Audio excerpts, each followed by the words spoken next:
والصلاة والسلام على من لا نبي بعده أما بعد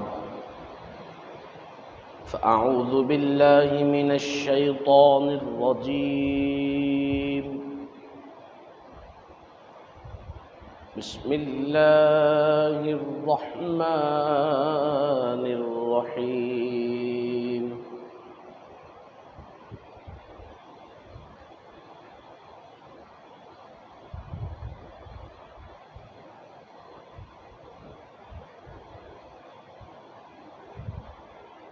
شهر رمضان الذي أنزل فيه القرآن هدى للناس وبينات من الهدى والفرقان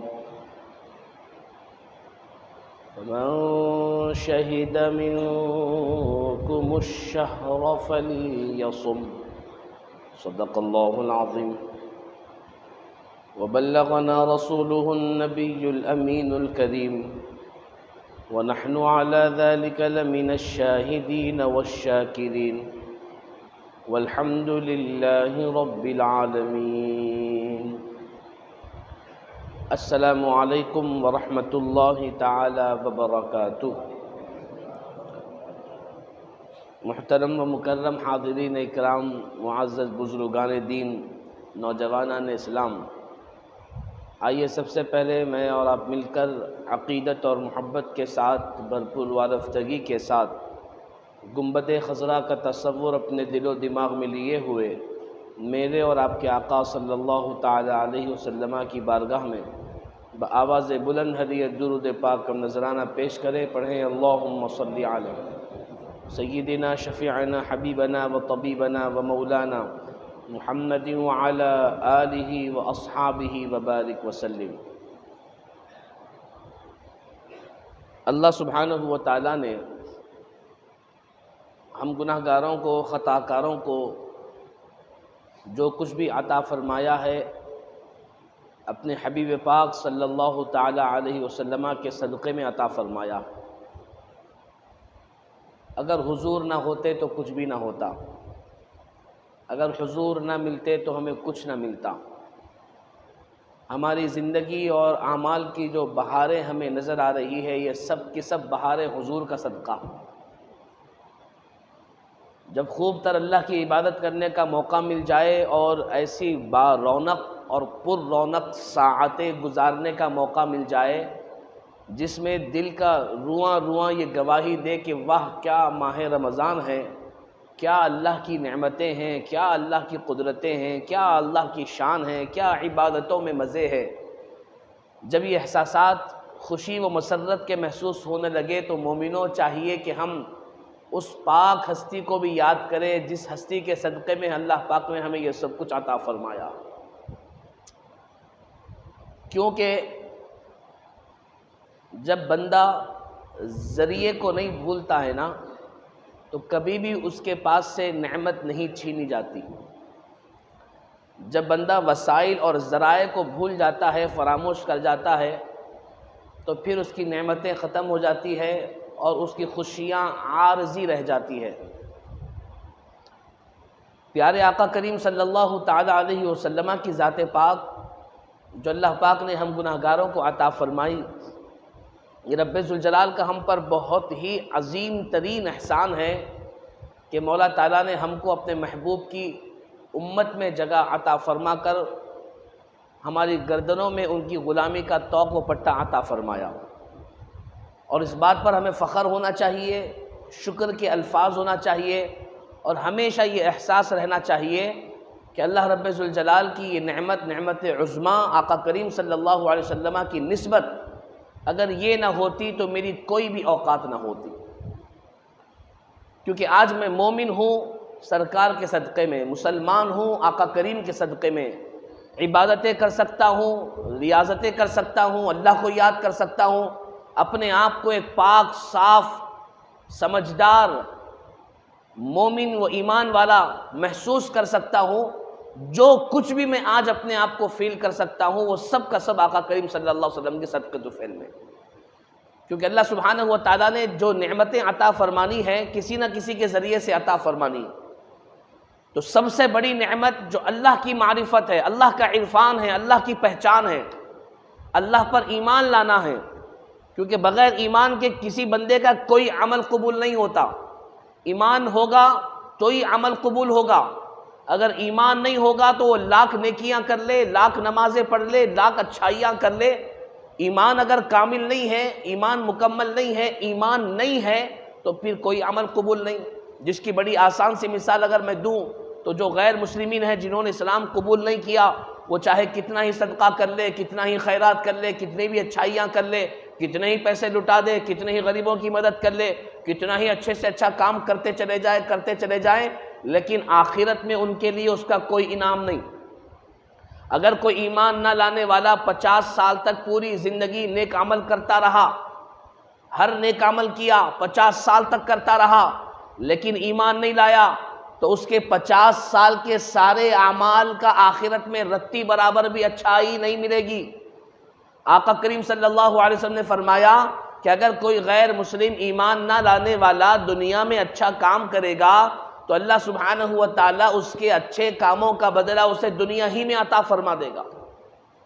اس کے مرنے سے پہلے اس کو انعامات دے دیے جائیں گے، جو کچھ اس کا بدلہ ہوگا دنیا میں، آخرت میں اس کو کچھ نہیں ملنے والا۔ فی ناری جہنم خالدین فیہا، ایمان نہ لانے والا ہمیشہ کے لیے جہنم کی آگ میں جلنے والا ہوگا۔ وہاں پر اس کو کوئی یہ نہیں کہا جائے گا کہ تو نے فلاں غریبوں کو کھانا کھلایا تھا، تو نے یہ نیک کام کیا تھا، تو نے یہ اچھا کام کیا تھا جس کے سبب تجھ کو بخش دیا جا رہا ہے، معاف کر دیا جا رہا ہے۔ نہیں، دنیا میں جو اس نے نیک عمل کیے دنیا ہی میں اس کو فائدہ دے دیا جائے گا۔ اسی لیے آقا کریم صلی اللہ علیہ وسلم نے فرمایا الدنیا سجن المؤمن و جنت الکافر، کہ دنیا مومن کے لیے قید خانہ اور کافروں کے لیے جنت ہے۔ یہ دنیا کافروں کے لیے جنت، جو چاہے کرو، جیسے چاہے کرو، جتنا چاہے کرو، جیسا من چاہے کرو، تمہیں کوئی پوچھنے والا نہیں ہوگا۔ تمہارے پاس دولت بھی ہوگی، شہرت بھی ہوگی، عزت بھی ہوگی، خوشیاں بھی ہوں گی، مالداری بھی ہوگی، لیکن تمہارے پاس ایمان نہیں ہوگا۔ لیکن اے مومنو سنو، اللہ کے کرم سے، اللہ کے آقا حبیب صلی اللہ علیہ وسلم کے صدقے طفیل سے ایمان کی دولت جس کو نصیب ہوئی، اس کے لیے یہ بتایا گیا کہ اگر تم دنیا میں اچھا کام کرو گے تو تمہیں 2 فائدے ہیں۔ ایک فائدہ یہ کہ دنیا میں بھی اس کی خوشی دی جائے گی اور آخرت میں اس کا حقیقی انعام عطا کیا جائے گا۔ ہم اچھائی کریں گے تو 2 جگہ کے فائدے ہیں، دنیا میں بھی فائدہ ہے، آخرت میں بھی فائدہ ہے۔ تو میرے بزرگوں نوجوانوں، اگر ایمان نہ ہوتا تو کوئی عمل قبول نہ ہوتا۔ تو ایمان کس کے ذریعے سے ملا؟ ظاہر سی بات ہے آقا کریم صلی اللہ علیہ وسلم کے ذریعے۔ اگر آقا کریم صلی اللہ علیہ وسلم تشریف نہ لاتے، اللہ نے آپ کو نہ بھیجا ہوتا، آپ یہ نہ فرماتے کہ اے مومنو قولوا لا الہ الا اللہ تفلحوا، ایک اللہ کو مانو کامیاب ہو جاؤ گے، ہم کیسے جانتے کہ اللہ ایک ہے؟ اللہ وہ ہے نہ جسے ہم نے دیکھ سکتے ہیں نہ سمجھ سکتے ہیں۔ اللہ کی شان و عظمت وہ ہے کہ کسی نے آج تک اللہ کو نہ دیکھا ہے نہ قیامت تک کوئی دیکھ پائے گا، لیکن اللہ پاک نے اپنے حبیب پاک صلی اللہ علیہ وسلم کو درمیان میں رکھا۔ اس لیے رکھا کہ ہم مانیں، اس لیے نہیں رکھا کہ ہم نہیں مانیں۔ اگر ہم نہیں مانتے تو ہم بدبخت ہیں، ہم بے وقوف ہیں، ہم ناکارے ہیں۔ اللہ نے رکھا درمیان میں اس لیے تاکہ تم میرے تک میرے محبوب کے ذریعے سے آؤ۔ آقا کریم کو رکھنے کا مقصد یہ ہے کہ ان کی محبت ہوگی تو تمہارے دل میں میری محبت ڈالی جائے گی۔ تو میں یہ کہنا چاہتا ہوں کہ ہمیں دنیا کی زندگی میں جو کچھ نعمتیں مل رہی ہے، چاہے وہ دین اسلام کے احکامات پر عمل آوری کے ذریعے سے ہو یا اپنی ذاتی زندگی کی خوشیوں کے ذریعے سے ہو، ہمیں یہ ماننا ہوگا کہ تمام نعمت اللہ پاک جو ہمیں عطا کر رہا ہے اپنے محبوب نبی کے صدقے میں عطا کر رہا۔ تو جیسا میں نے عرض کیا کہ ایمان بھی اللہ نے اپنے حبیب کے ذریعے سے عطا فرمایا، تو ساری جو نعمتیں جو ہم رمضان کی بہاروں میں گزار چکے ہیں، رمضان کا مہینہ آقا کے ذریعے سے آیا، روزے کی فضیلتیں آقا کریم کے ذریعے سے آئی، اور روزے کی بہاریں اللہ پاک نے اپنے حبیب کے صدقے میں عطا فرمائی، جس میں ہم گزارا کر رہے ہیں، جس کو گزار رہے ہیں۔ تو میرے بزرگوں نوجوانوں، اللہ کی عبادتیں، ریاضتیں اور ٹوٹے پوٹے کمزور سے سجدے روزے رکھ کر ہمیں اللہ سبحانہ و تعالیٰ کی بارگاہ میں یہ معروضے رکھنا ہے کہ مولا ہم نے تیرے نبی سے سن سن کر ان کے فرامین کو پڑھ پڑھ کر تیری عبادت کرنا سیکھا ہے، ہمیں یہ نہیں معلوم کہ حقیقی طور پر تیری عبادت کیسے کی جاتی ہے۔ ہم تو دنیا میں مغلوب، ہم دنیا میں ملے ہوئے، دنیا میں پھنسے ہوئے اور دنیا ہی کو اپنے دل میں بسائے ہوئے زندگی گزار رہے ہیں، ہمیں نہ سلیقہ عبادت ہے نہ توفیق بندگی ہے۔ پروردگار ہم نے تیرے حبیب کے، ہمارے آقا کے فرامین کو پڑھ پڑھ کر سن سن کر ہم نے روزے رکھنے کا طریقہ اختیار کیا، معلوم نہیں کہ ہماری عبادتیں پر مغز تھی یا نہیں تھی، اس میں کوتاہیاں بھی ہو سکتی ہے، کمزوریاں بھی ہو سکتی ہے، لیکن رب ذوالجلال تو بڑا کریم ہے، ہم تجھ کو تیرے حبیب ہی کا واسطہ دے کر دعا مانگتے ہیں کہ ہمارے سارے رمضان کی ساری عبادتوں کو تو قبول فرما دے۔ یہ ہمیں بار بار اللہ پاک کی بارگاہ میں دعائیں مانگنا ہے، آقا کریم صلی اللہ علیہ وسلم کی محبتوں کا اظہار، آپ کی عقیدتوں کا اظہار، یہ ہمارے ایمان کی پختگی اور ایمان میں مضبوطی کی نشانی ہے۔ حضرات صحابہ کرام رضوان اللہ تعالی علیہم اجمعین کی محبتیں ہمیں یہ سکھاتی ہے کہ آقا کریم سے کیسی محبت کی جائے۔ آج وقت کی اہم ترین ضرورت ہے کہ ہم اپنی اولادوں کے دلوں میں اپنے حبیب، اپنے نبی پاک صلی اللہ علیہ وسلم کی محبت کو شامل کریں، ان کے دلوں میں اپنے نبی کی محبت کو داخل کریں، اپنی نسلوں کو، اپنی اولادوں کو سکھائیں۔ ہر باپ اپنی اولاد کو کہے کہ بیٹا سب کچھ برداشت کر سکتا ہوں لیکن آقا کریم کی محبت میں کمی میں برداشت نہیں کروں گا۔ ہر باپ اپنی اولاد کو یہ سختی کے ساتھ بول دے کہ ہر چیز برداشت کرنے کے لیے تیار ہوں، سب قبول ہوگا تیرا، لیکن نبی پاک علیہ السلام سے بغاوت میں قبول نہیں کروں گا، ان کی نافرمانی قبول نہیں کروں گا، ان کی محبت میں کمی قبول نہیں کروں گا، کیونکہ صحابہ کرام نے ہمیں یہ بتایا کہ ہم صحابی بنے ہیں تو حضور کے صدقے میں بنے ہیں، اور صحابہ کو جو عظمت فضیلت حاصل ہوئی ہے وہ بھی حضور کے صدقے میں حاصل ہوئی ہے۔ اسی وجہ سے صحابہ کرام اپنی جان، اپنی مال، اپنی اولاد، اپنی ہر چیز سے زیادہ آقا کریم صلی اللہ علیہ وسلم سے محبت فرماتے۔ مکۃ المکرمہ کا شہر ہے، ایک موقع ایسا آیا کہ مشرکان مکہ نے آقا کریم صلی اللہ علیہ وسلم اور دیگر ایمان لانے والے صحابہ پر حملہ کیا اور شدید ترین زخمی کر دیا۔ کئی صحابہ کرام زخمی ہوئے، آقا کریم صلی اللہ علیہ وسلم بھی کچھ زخمی ہوئے، حضرت سیدنا ابوبکر صدیق رضی اللہ تعالیٰ عنہ بھی سخت ترین زخمی ہوئے، کیونکہ جب مشرکان مکہ آقا کریم صلی اللہ علیہ وسلم کی ذات پاک پر حملے کر رہے تھے، پتھر برسا رہے تھے، تو حضرت ابوبکر صدیق رضی اللہ تعالیٰ عنہ ڈھال بن کر کے کھڑے ہوئے تھے اور سارے حملے ابوبکر صدیق رضی اللہ تعالیٰ عنہ کے جسم پر ہو رہے تھے، جس کے سبب آپ سخت ترین زخمی ہو گئے اور حالت یہ ہو گئی کہ آپ بے ہوش ہو کر زمین پر آ گئے۔ اور پھر بعد میں ایسا ہوا معاملہ کہ جس کو جہاں پر لے جانا تھا اپنے اپنے موقع کے حساب سے لے کر کے لے گئے۔ آقا کریم صلی اللہ علیہ وسلم اپنے حجرے پاک میں تشریف لے گئے، حضرت ابوبکر صدیق رضی اللہ تعالیٰ عنہ کو بے ہوشی کی حالت میں ان کے گھر والے اٹھا کر کے لے گئے، دیگر صحابہ کرام کو بھی لے کر کے چلے گئے۔ بعض علماء محدثین نے لکھا کہ تقریباً 1 یا 2 دن کے بعد حضرت ابوبکر صدیق رضی اللہ تعالیٰ عنہ کو ہوش آیا۔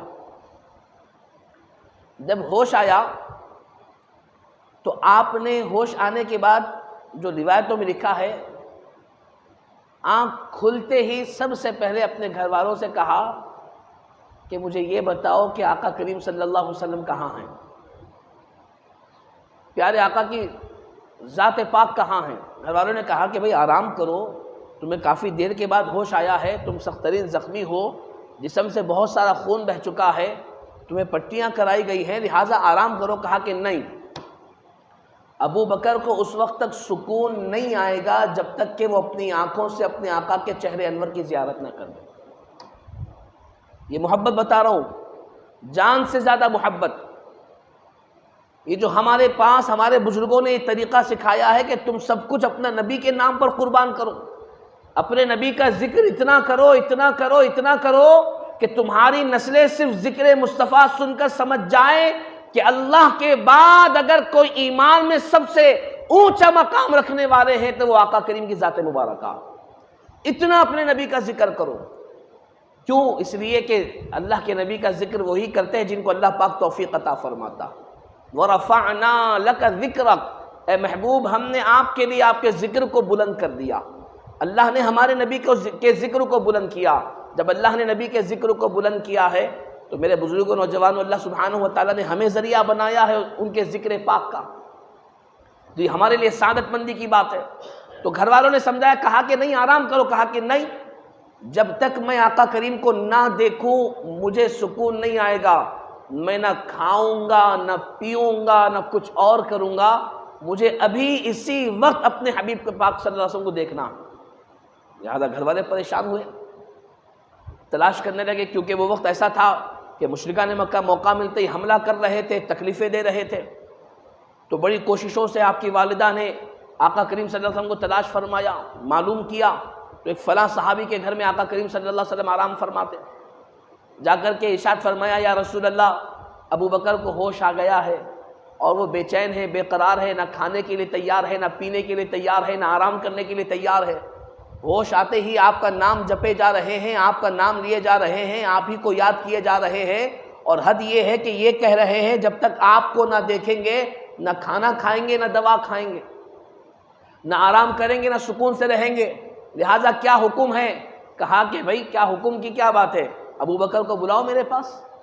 الغرض حضرت ابو بکر صدیق رضی اللہ تعالیٰ عنہ کو کندھوں کے سہارے سے سپورٹ دیتے ہوئے بالکل مشرکان مکہ سے چھپاتے چھپاتے چھپاتے چھپاتے آقا کریم صلی اللہ علیہ وسلم کی خدمت میں پیش کیا گیا۔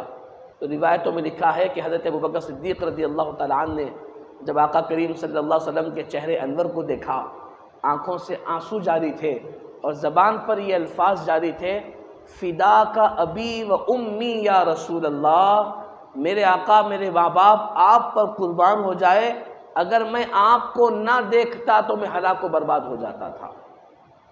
اب میرے دل کو سکون آ گیا، اب میرے دل کو قرار آ گیا ہے، لہٰذا اب میرے لیے کوئی تکلیف کوئی پریشانی نہیں رہی، کیونکہ آپ سلامت ہیں، آپ اچھے ہیں تو ابو بکر بھی اچھا ہو جائے گا۔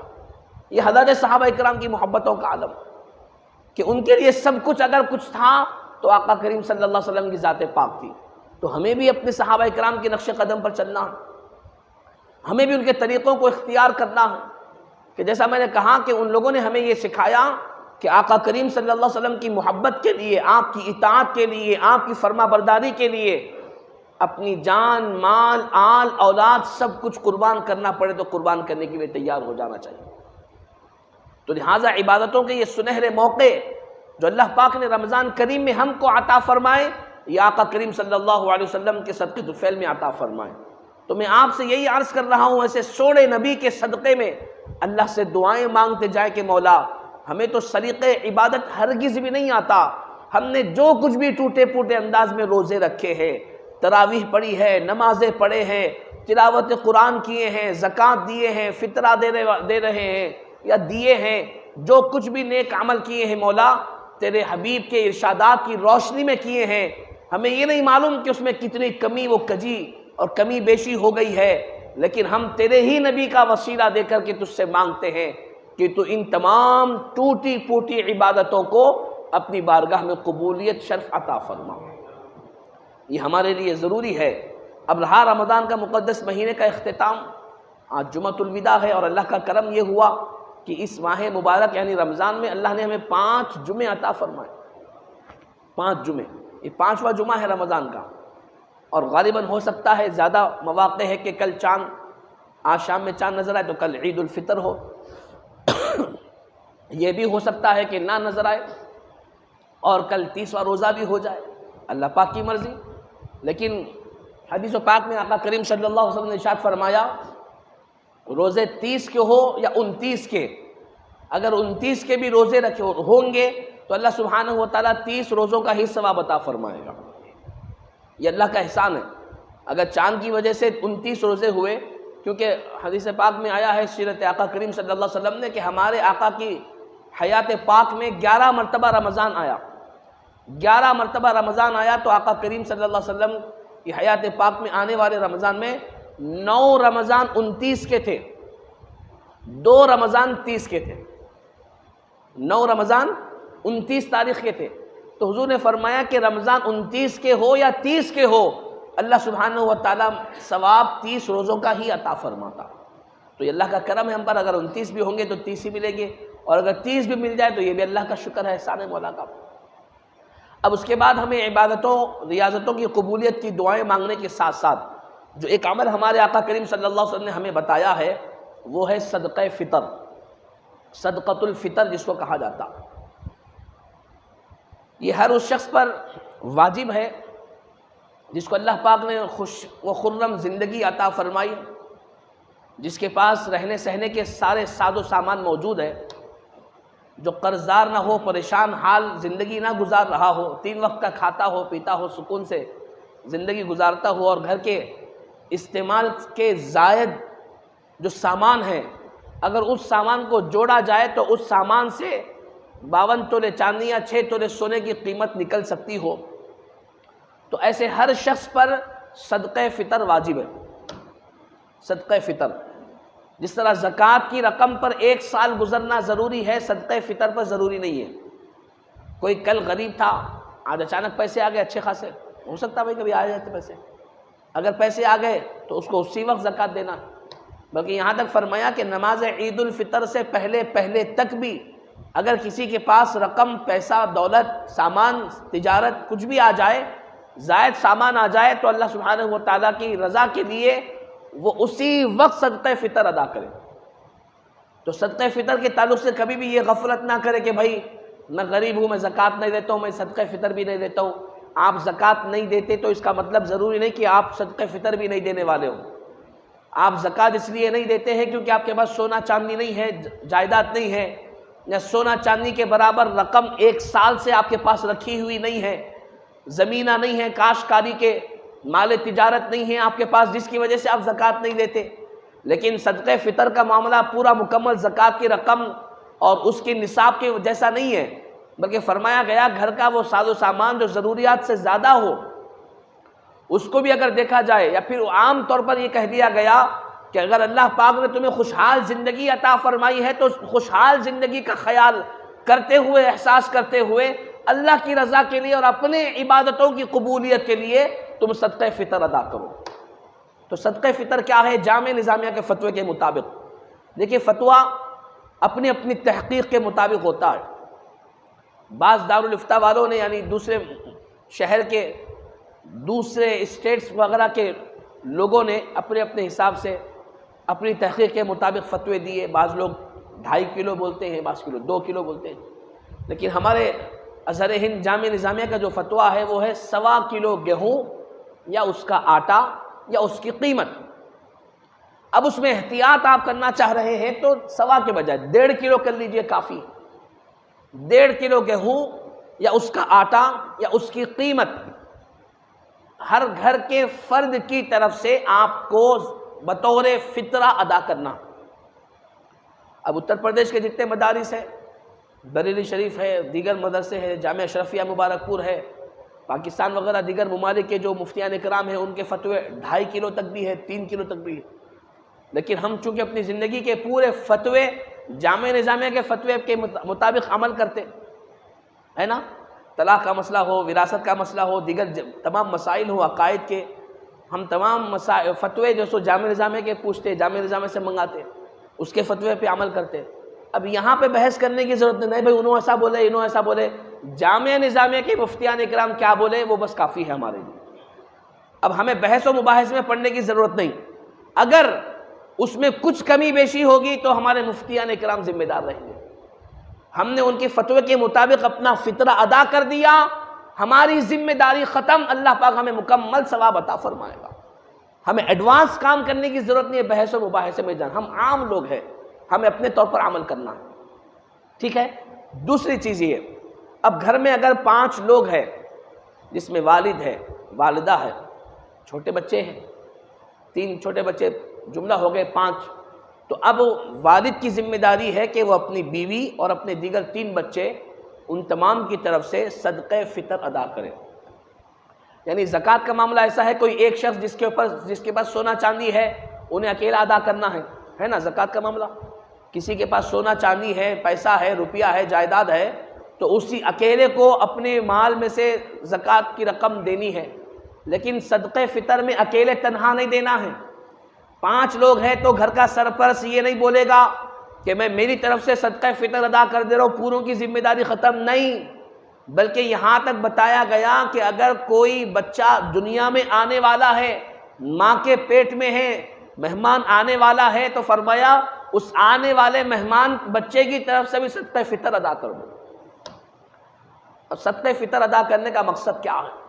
تو میرے بزرگوں دوستوں، ابو داؤد شریف کی حدیث پاک ہے، دیگر کتب حدیث میں صدقہ فطر کی فضیلت بیان کی گئی ہے کہ صدقہ فطر ہمارے روزوں کی کوتاہیوں کو، کمی بیشی کو دور کر کر اس کو قبولیت کا درجہ دے دیتا ہے۔ روزے جو ہم نے رکھے ہیں، ان روزوں کی قبولیت کا ذریعہ کیا؟ صدقہ فطر۔ یعنی ہمارے روزے میں غلطیاں ہو جاتی نا بھائی، کبھی جھوٹ بول دیتے، کبھی گالی دے دیتے، کبھی کچھ بھی ہو جاتا، نوجوان بچے ہمارے اکثر بد نظری بھی بعض مرتبہ ہو جاتی، کچھ ایسا کمی بیشی ہو گئی، روزے کے اندر غلطی ہو گئی، کوتاہی ہو گئی، تو فرمایا یہ گیا کہ صدقہ فطر کی برکت سے تمہارے روزے کے اندر ہونے والی غلطیوں، گناہوں اور کمزوریوں کو دور کر دیا جائے گا، اور تمہارے روزوں کو اللہ کی بارگاہ میں قبولیت کا درجہ عطا کر دیا جائے گا۔ کس کا فائدہ ہے بھائی اس میں؟ ہمارا ہے نا۔ اب ایک مہینہ روزے رکھے، ایک مہینہ بھوکے پیاسے رہے، ایک مہینے تک محنت کرے، صدقہ فطر ادا نہیں کرے، نہیں بھائی میں نہیں دیتا ہوں۔ اب شریعت کیا بول رہی سنیں آپ، اگر کوئی صدقہ فطر دینا واجب تھا اور وہ صدقہ فطر نہ دے تو اس کے روزے آسمان پر معلق رہ جاتے ہیں، یعنی آسمان پر لٹکتے رہ جاتے ہیں، قبول نہیں کیے جاتے۔ کیا فائدہ؟ اسی لیے حکم دیا گیا کہ ہمیں صدقہ فطر ادا کرنا۔ تو آپ اپنے گھر میں جتنے افراد ہیں ان تمام لوگوں کی طرف سے صدقہ فطر ادا کیجیے، تاکہ ہمارے روزے قبول کیے جائیں، عبادتیں قبول کیے جائیں، روزے آسمان پر لٹکتے نہ رہے بلکہ اللہ کی بارگاہ میں قبول ہو جائے۔ اس کے لیے دوسری وجہ یہ بتائی گئی ہے، آقا کریم صلی اللہ علیہ وسلم، ابو داؤد شریف کی بھی حدیث پاک ہے کہ آقا کریم صلی اللہ علیہ وسلم نے ارشاد فرمایا کہ صدقہ فطر تمہیں اس لیے دینے کا حکم دیا گیا تاکہ میرے امت کے مسکین لوگوں کو خوراک مل جائے، میرے امت کے مسکینوں کو کھانا مل جائے، عید کی خوشیاں مل جائے، عید کے کپڑے مل جائے، شیر خورما مل جائے، عید کے لیے جو ساز و سامان ہے وہ لینے والے بن جائے، اس لیے تم کو صدقہ فطر دینے کا حکم دیا جا رہا۔ اب علماء کرام نے یہ فرمایا کہ تمہارے روزوں کو تمہارے پیسے خرچ کرنے کی وجہ سے قبول نہیں کیا جا رہا ہے، یعنی تم پیسہ خرچ کر رہے ہو اس لیے تمہارے روزے قبول ہو رہے ہیں، نہیں۔ اصل باریکی یہ ہے، اکثر حکمت یہ ہے کہ تم جب پیسہ خرچ کرو گے، صدقہ فطر ادا کرو گے، تمہارا وہ پیسہ کسی غریب کے گھر جائے گا، جب غریب کے گھر جائے گا تو وہ عید کے ساز و سامان خرید کر اللہ کا شکر ادا کر کر دعائیں کرے گا، تو اللہ پاک اس غریب کی دعاؤں کی وجہ سے تمہارے روزوں کو قبول فرمائے گا، اس غریب کی خوشی کی وجہ سے اللہ پاک تمہارے روزوں کی کمی کو، کجی کو، کمزوریوں کو دور فرما کر اس کو قبول فرمائے گا۔ تمہارے پیسوں کے خرچے کی وجہ سے قبول نہیں ہوں گے بلکہ غریب کی دعاؤں کی وجہ سے، خوشی کی وجہ سے اللہ پاک قبول فرمائے گا۔ تو لہذا 1.5 کلو کے حساب سے آپ دیں، اگر اللہ پاک نے آپ کو استطاعت دی ہے 2.5 کلو دینا چاہتے ہیں تو 2.5 کلو کے حساب بھی دے سکتے ہیں، کوئی ممانعت نہیں۔ 2.5 کلو کے حساب سے بھی اگر آپ دینا چاہتے تو دے سکتے ہیں، لیکن جو ہمارے جامعہ نظامیہ کا فتویٰ ہے اس کے مطابق میں نے عرض کیا کہ 1.25 کلو فتویٰ ہے، 1.5 کلو تک بھی آپ گیہوں یا آٹا یا اس کی قیمت بھی دے سکتے ہیں۔ مستحق کو کب دینا ہے؟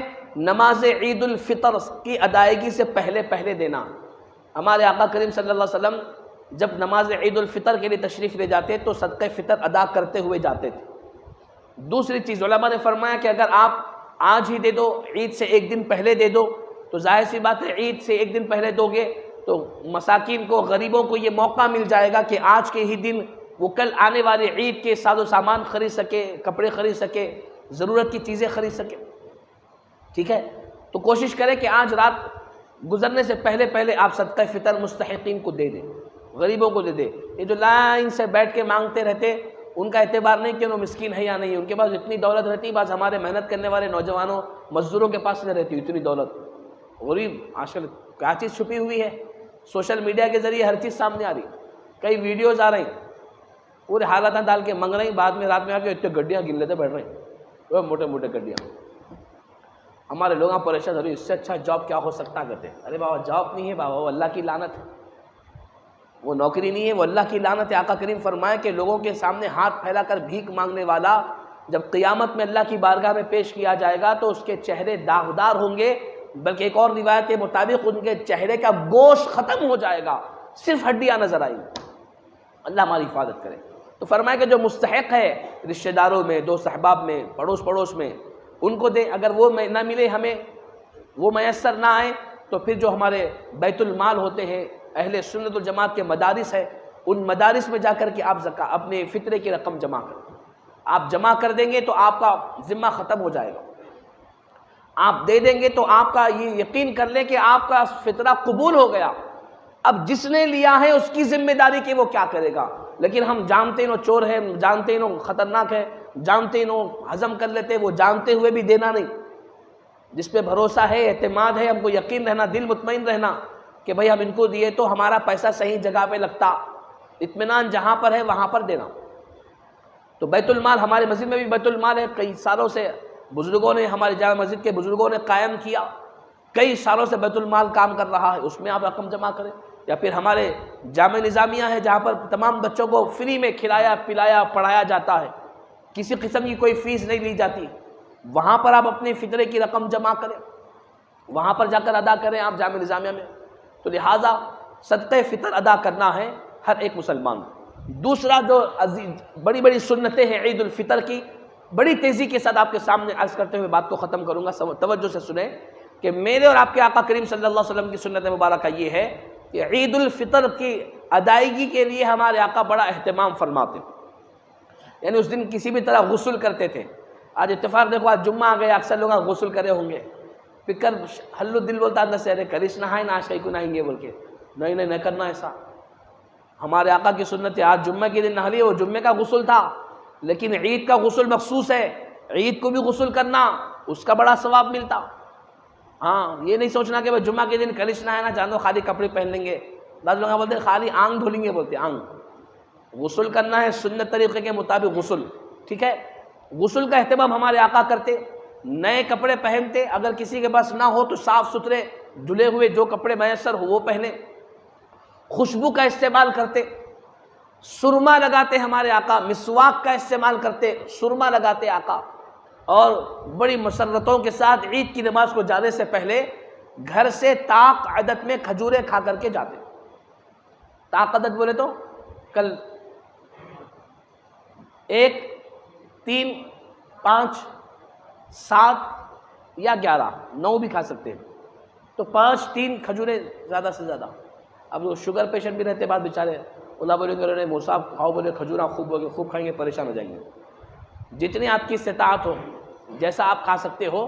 طاق عدد میں ہمارے آقا کھاتے تھے. تو عید کی نماز کو نکلنے سے پہلے اس لیے ہمارے بزرگوں نے کیا طریقہ اختیار کیا، اپنے گھروں میں فاتحہ کا اہتمام. نماز عید الفطر کو جانے سے پہلے گھر کے لوگ کیا کرتے، شیرخرما تیار کر دیتے. جانے والے جب ریڈی ہو جاتے تو شیرخرما ریڈی تیار بچھا ہوا ہے دسترخوان، شیرخرما رکھ دیا گیا. اب فاتحہ دیتے ہوئے جاؤ. تو بڑے جو گھر کے ذمہ دار ہیں بیٹھ کے فاتحہ پڑھتے، قرآن کی تلاوت کرتے، اور اس کے بعد اللہ سے دعا کرتے کہ اللہ یہ جو کچھ نعمتیں ملی تیرے حبیب کے صدقے میں ملی ہے، یہ عید الفطر بھی حبیب کے صدقے میں ہے، لہٰذا میں عید کی نماز کو جا رہا ہوں، مولا ہم فاتحہ یہ قرآن کا ثواب جانے سے پہلے تیرے حبیب کی بارگاہ میں پیش کرتے ہیں، قبول فرما لے. یہ فاتحہ ہے، ہمارے بزرگوں نے بتایا. اس کے بعد کیا کہتے ہیں، تھوڑا شیرخرما چکھ لیتے، کھجور کھا لیتے. یہ طریقہ ہے نا بھائی، یہ ہمارے بزرگاں بنائے سو ہے. اب اس کو بدعت بولتے، بدعت بول لو، کیا بولتے بولو، تمہاری مرضی. لیکن ہمارے بزرگوں نے قرآن کی تلاوت کا راستہ بنایا.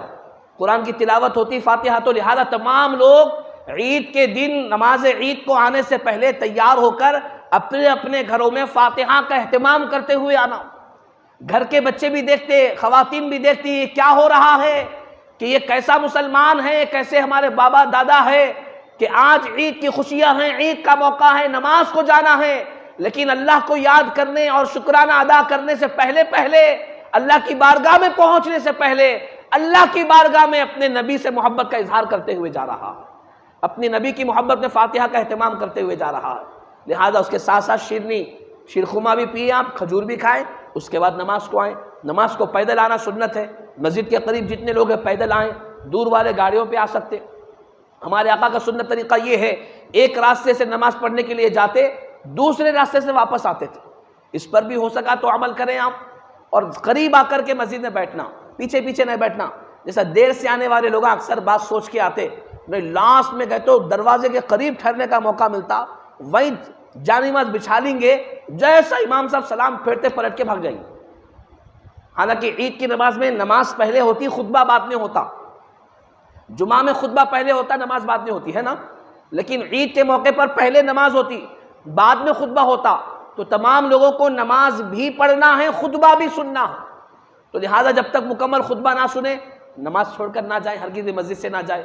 اور نماز ہونے کے بعد تمام مسلمانوں سے ملاقات کر کر مبارکبادیاں دینا، گلے ملنا، خوشی پھیلانا، خوشی عام کرنا، محبتوں کو تقسیم کرنا، یہی مقصد ہے عید کی خوشیوں کو منانے کا، تاکہ ایک دوسرے کے اندر محبتیں ہوں، تعلقات بڑھتے چلے جائیں، امت ایک دوسرے سے محبت کرنے والی بنے۔